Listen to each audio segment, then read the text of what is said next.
What's up guys, Matt N2NFG here. I just finished installing the new version of Emcomm Tools from Gaston KT7RUN. The new revision is R4 Build number 13, and this just came out I think about 3 or 4 days ago and is available on GitHub to be installed onto your preferred operating system. This is a whole Linux ecosystem. So Ubuntu 22.10 has to be installed first before you can bake that image onto a USB card and boot it up and install it the way you would a traditional Linux operating system. One of the issues I did have, and I'm just going to go through this, this is the Kenwood THD75. This is the handheld I'll be using along with the DigiRig Lite. And one of the issues I was having, specifically with APRS, was when I first booted it up, there were no maps, just the blank grid. So I was sort of pulling my hair out trying to figure out what OSMs I had to download and how to configure it. But there's a much simpler version, and I wanted to just share that with you guys so that if anyone else is having the same problem, this could kind of alleviate that. One of the other things I'm working on that I just built this morning was this Juicebox. Pretty cool little setup. It is one 12-volt power pole in to two 12-volt power poles out, and then you have a USB buck converter, which is going to give you your 5-volt out. It's a USB-A. You can power your devices with that. I'll leave a link in the description. That could be printed out on Thingiverse, and there's a whole step-by-step tutorial on how to solder those connectors and get that USB buck converter soldered in. That could be purchased on Amazon. It's only a couple of bucks for a 4-pack. So here we are with the Emcomm Tools operating system. All right, first things first, I want to configure my radio. So I'm going to go into ET mode, right? And I'm sorry.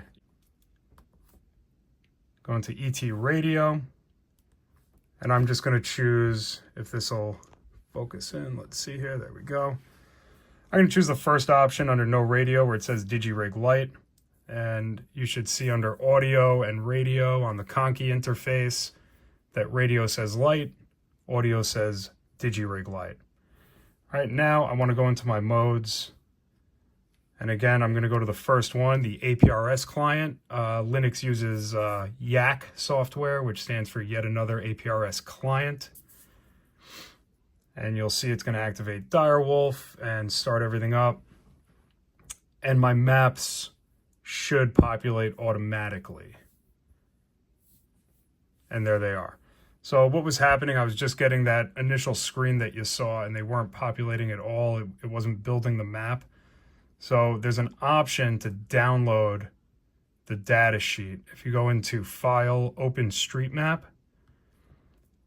and I was trying to download and configure it that way, and it was a little bit of a process. I was having issues with the maps themselves with the downloads, and I did a little searching around, and this actually has pre-imported tiles, okay?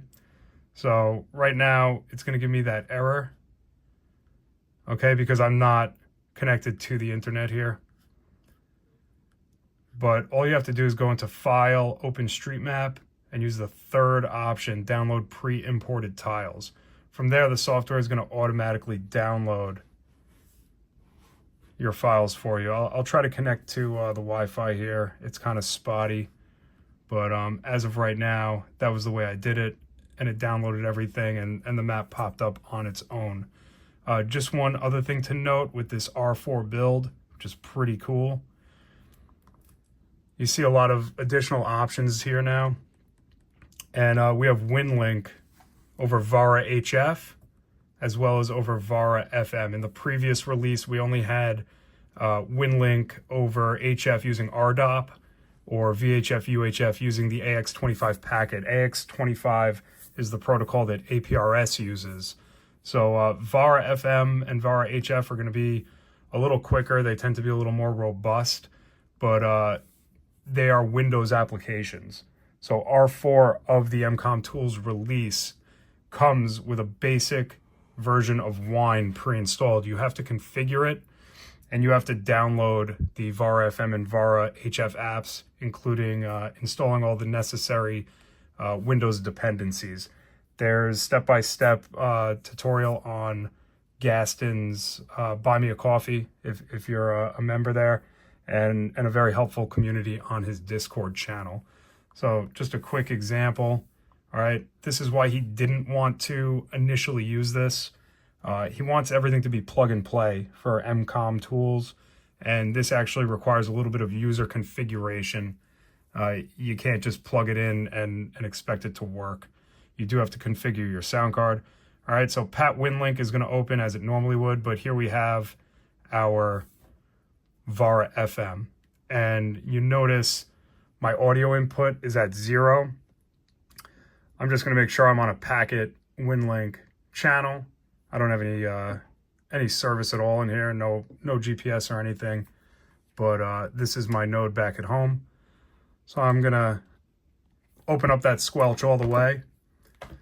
And now you'll see my meter moved. As I turn the potentiometer and adjust the volume up and down, you can see my audio input goes up and down. So you generally want this around 3/4. I keep it between -14 and -10 dB, and that seems to work pretty well.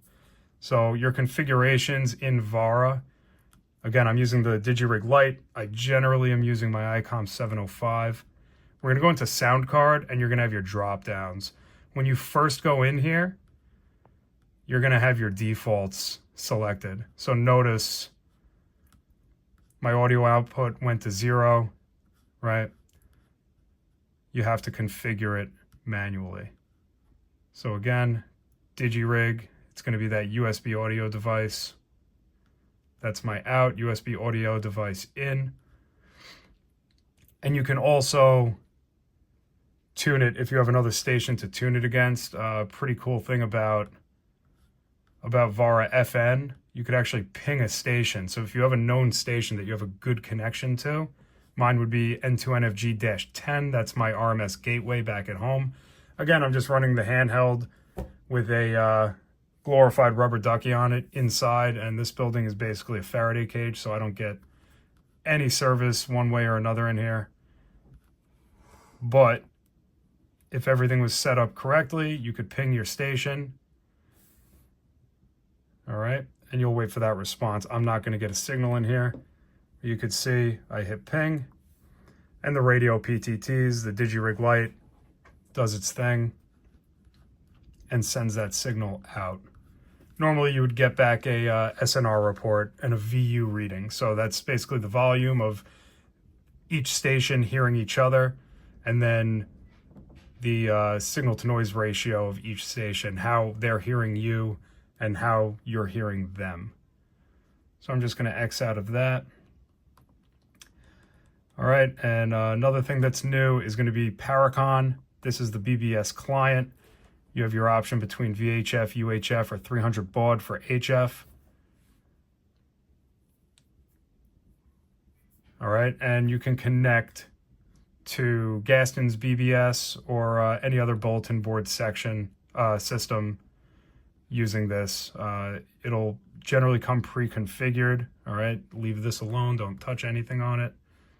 And then if you were going to try to connect, all right, your call is going to be your BBS call sign, right? My call is your call sign. And then that'll try to connect. Again, I don't have the radio hooked up for it, but that's there. It's a pretty cool feature in the new Emcomm Tools. So that's about it. If you guys like this, give me a like, give me a subscribe, and 73.